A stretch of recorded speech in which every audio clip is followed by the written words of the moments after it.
அதிசயங்கள் செய்கிறவர் நம் அருகில் இருக்கிறார்.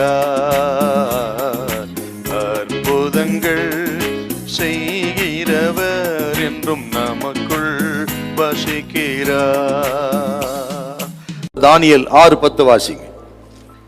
தானியேலோ வென்றால் அந்த பத்திரத்துக்கு கையெழுத்து வைக்கப்பட்டதென்று அறிந்த போதிலும் தன் வீட்டுக்குள்ளே போய் தன் மேல் அறையிலே எருசலேமுக்கு நேராக பலகணிகள் திறந்திருக்க அங்கே தான் முன் செய்து வந்தபடியே தினம் 3 வேளையும் தன் தேவனுக்கு முன்பாக முழங்கார் படியிட்டு ஜெபம் பண்ணி ஸ்தோத்திரம் செலுத்தினார். பிரதானிகளிலே பிரதானமான பிரதானியாக ராஜா தானியேலை நியமிக்கிறார். இது நிமித்தம் பொறாமை கொண்டார்கள் உடன் வேலை செய்கிற பிரதானிகள். எப்படி ஆகியும் தானியேலை அடிக்கணும்னு முடிவு பண்றாங்க. ஆகவே ராஜாவிடத்தில் வந்து ஒரு சட்டம் போட சொல்றாங்க. ராஜாவை தவிர வேற எந்த மனுஷனையோ வேற எந்த தெய்வத்தையோ யாரும் வணங்கக்கூடாது, வணங்கினால் அவர்கள் சிங்கத்தின் கெபியிலே போடப்படுவார்கள் அப்படின்னு சொல்லி ஒரு சட்டத்தை ஏற்றணும் சொல்லி ராஜாவை கன்வின்ஸ் பண்ணி எப்படியோ சட்டத்தை வாங்கிட்டாங்க. சட்டம் வந்துருச்சு. இப்பதான் 6:10 வாசி கேட்டோம். ராஜா இப்படி கட்டளை போட்ட பிறகும் தானியேல் ஜெபம் பண்ணினான். ராஜாவின் கட்டளை தானியேலின் ஜெப வாழ்க்கை எந்த விதத்திலும் மாற்றவே முடியலங்க. அதுதாங்க ஜெப வெறுக்கு அடையாளம். இன்னொரு விஷயத்தை சொல்லுகிறேன். இந்த தானியேல் இதற்கு முன்பு நேபுகாத்நேச்சார் இருந்தா, பெல்ஷாத்சார் இருந்தான். இவர்கள் காலத்திலும் பிரதானியா இருந்தவர். இப்போ புதுசா வந்த தரியு ராஜாவையும் இதே தானியேலை பிரதானியா வைத்திருக்கிறார்.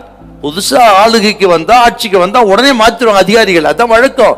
ஆனால் இந்த ராஜா மறுபடியும் இந்த தானியேலையே பிரதான வைத்தான்டா, எவ்வளவு சாட்சியா இருந்திருக்கணுங்க.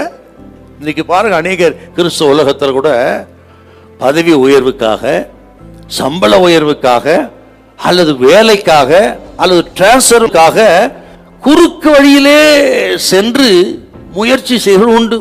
லஞ்சம் கொடுக்கிறவங்க என்று குறுக்கு வழியை தேடி கிறிஸ்தவர் உண்டு. தானியேலை பாருங்க, என்ன ஆனாலும் சரி, ராஜா கட்டளை போட்டாலும் சரி, ஜபம் தான், ஜபத்தை நிறுத்த முடியாது. இன்றைக்கு இருக்கிற நமக்கு நல்ல ஒரு திருஷ்டாந்தங்க இந்த தேவ மனிதன் தானியேல்.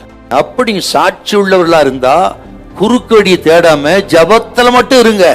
உங்களுக்காக கர்த்தர் யுத்தம் பண்ணுவார், உங்களுக்காக கர்த்தர் வழக்காடுவார், உங்களுக்குரிய சம்பளத்தை தருவார், உங்களுக்கு ஏற்கனவே வர வேண்டிய ப்ரமோஷனை தருவார். ஒருவரும் ப்ரமோஷன் அழிக்க முடியாது, கெடுக்க முடியாது, எடுக்க முடியாதுங்க. உங்கள் பிரச்சனைக்கான பரிகாரத்தை எங்கேயும் இல்ல, பணத்தினாலையும் அல்ல, தேவ சமூகத்துல தேவனிடத்துல ஜபத்துல தேடுங்க. காரியம் மாறுதலா முடியும். உன் காரியங்கள் ஜெயமா இருக்கும். உன்னை அழிக்க யாராலும் கூடாது. நீ முழங்கால முடக்கி விட்டால் போதும்.